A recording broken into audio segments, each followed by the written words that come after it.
जोटिक देले मुझे नहीं।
हरियाणा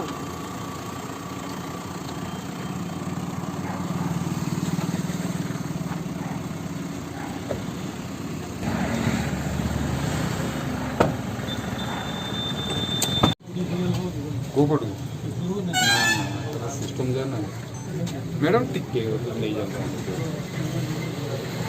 गोटे स्टील मार बाबा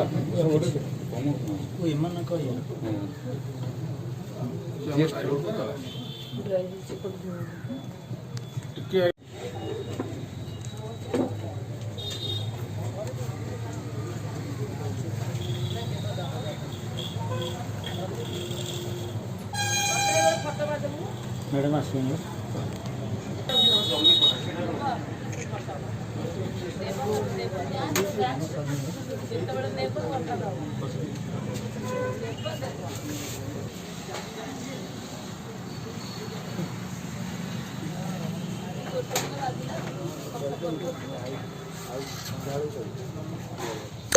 आपण मान को समस्त को अभिनंदन। एक्चुअली आमर नाम परिचय देखी कौन मोर ना बिरंची महानंदिया मु सिटी जीएसटी ऑफिसर अच्छी एनफोर्समेंट रेंज कटक रे। यहाँ आमर एक्टिविटीज रहे गोटे रेगुलर एक्टिविटीज रहे दुकान सब चेक करूँ आमको जदि ऊपर आसो INS आसे हायर अथॉरिटी आमको इश्यू करती तो तारी बेस रे आम जो दुकान ना रे आसो से दुकान को आम एवं रेसिडेंस को चेक करूँ। ठीक अच्छे तो आज आमको दिखाई INS दिखाई आमर बालिंगेश्वर ज्वेलरी ना आम आसलु आसिकी रेसिडेंस प्लस दुकान आम देखिलु देखिकी स्टॉक वेरिफिकेशन करूँ स्टॉक वेरिफिकेशन चली विशेष किसी जना पड़ी ता सहित डॉक्यूमेंट्स वेरिफिकेशन करूँ जहाँ किसी डिफेक्ट जदि बाहर ताहले से जमी गवर्नमेंट नियम जहाँ अच्छी जीएसटी नियम अनुसार जहाँ टैक्स अधिका देवाक पड़ो आम जनइबू।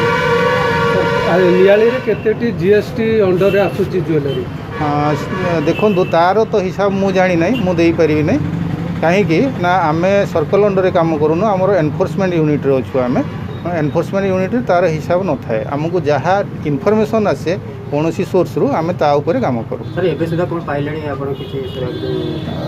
जेहेतु गहना दुकान किसी सुना किसी रूपा अच्छी जोटा कि सेमानकर डेली ये अच्छी अकाउंट्स रे अच्छी कि नहीं सेटा अकाउंट्स वेरिफिकेशन कला परे जाके जना पड़िबो। जीएसटी फांकीचंती कि सेमती कि प्राथमिक तदंतर जना पड़छ प्राथमिक तदंतर सेमती कहीं जानी हबनी कहीं ना तांकर बुक्स ऑफ अकाउंट जदि न जानिले कहि हबनी सेमाने जीएसटी फांकीचंती कि नाही बोली। सर नियाली आउरी अनेक दुकान अछंती देखो सेटा हायर अथॉरिटी ये आदेश क्रमे आम आसुचु जदि हायर अथॉरिटी पाखे सेमती किसी इनफॉरमेशन थी आमको जो पठेबे आम जाइए से काम करूँ। सर एपर्यंत कौन कौन सब तनखी तनखी दुकान रे जहाँ गुड्स थिला ज्वेलरी जहाँ थिला से गुड़ाक आम देखीचु डॉक्यूमेंट्स जी अच्छी से डॉक्यूमेंट्स गुड़ाक आम वेरीफाई करूँ रेसिडेंस जोटा थिला रेसिडेंस को भी हाँ रेसिडेंस को भी आम जाइए रेसिडेंस आमर गोटे टीम रेसिडेंस को जाइए वेरीफाई करके आसछन्ते।